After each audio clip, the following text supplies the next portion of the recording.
এক ভাই প্রশ্ন করেছেন, বিএনপির নেতা ফজলুর রহমান সাহেব তিনি বলেছেন যে আমি মুসলমানও না, আমি হিন্দুও না। এই কথা বললে কি কারো ঈমান থাকবে? সে কি আর মুসলমান থাকবে? দেখুন, আমি তার বক্তব্যটা শুনেছি।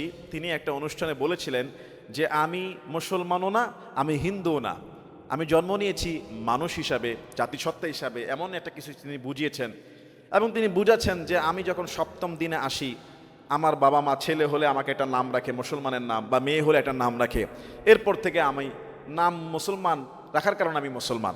দেখেন, আসলে তিনি যে ইসলাম ধর্মের প্রতি আন্তরিক না, এটা তার বক্তব্যের মধ্যে ফুটে ওঠে। বরং তার বলার উচিত ছিল, আমি একজন গর্বিত মুসলিম, আলহামদুলিল্লাহ। পিতামাতার কারণে হোক, রাষ্ট্রীয় সমাজের কারণে হোক, আল্লাহ তাআলা আমাকে মুসলিম বানিয়েছে। কিন্তু তার বক্তব্যের অ্যাঙ্গেল দেখলে বোঝা যায় যে তিনি মুসলমান হিসাবে নিজেকে গর্বিত না, আমি মুসলমানও না, হিন্দু না, মানুষ হিসাবে সেখানে ফোকাস করতে চাচ্ছে। আসলে এই ধরনের এইরকম বিভ্রান্তি ব্যক্তিরা আজকে নমিনেশন পেয়ে যাচ্ছে এবং এখনই এই সমস্ত বক্তব্য দিচ্ছে। তিনি আরও অনেক জঘন্য বক্তব্য দিয়ে আসছেন এবং তিনি পার্লামেন্টে গেলে কি করবে আল্লাহ তাআলা ভালো জানেন। আমি জানি যে বিএনপির যে আদর্শ, শহীদ মরহুম প্রেসিডেন্ট জিয়াউর রহমান, উনার আদর্শের 1% আদর্শ যদি বিএনপির এই কর্মীদের মধ্যে থাকতো, তাহলে জীবনে কোনোদিন এমন বক্তব্য দিত না যে আমি মুসলমানও না, আমি হিন্দু না, পিতামাতার নাম রেখেছে তাই মুসলমান, মানে মনে প্রাণে কিছু না, এমন একটা ভাব বুঝাচ্ছেন।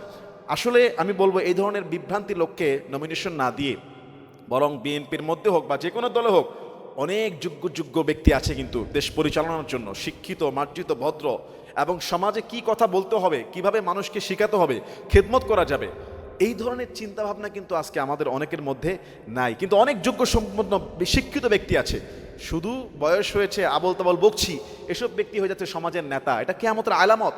রাসূল সাল্লাল্লাহু আলাইহি ওয়াসাল্লাম বলেছে, কিয়ামতের আগে সবচেয়ে নিকৃষ্ট ব্যক্তি হয়ে যাবে সমাজের নেতা।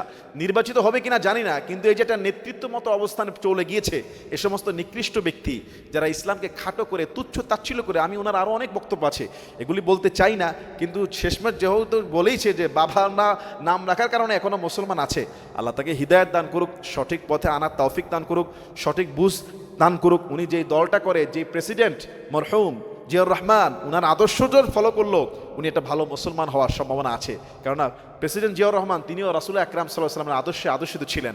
অনেক ইসলামের পক্ষে তিনি কাজ করে গিয়েছেন। আল্লাহ তার কবরটাকে জান্নাতের বাগান বানিয়ে দেয়। আল্লাহ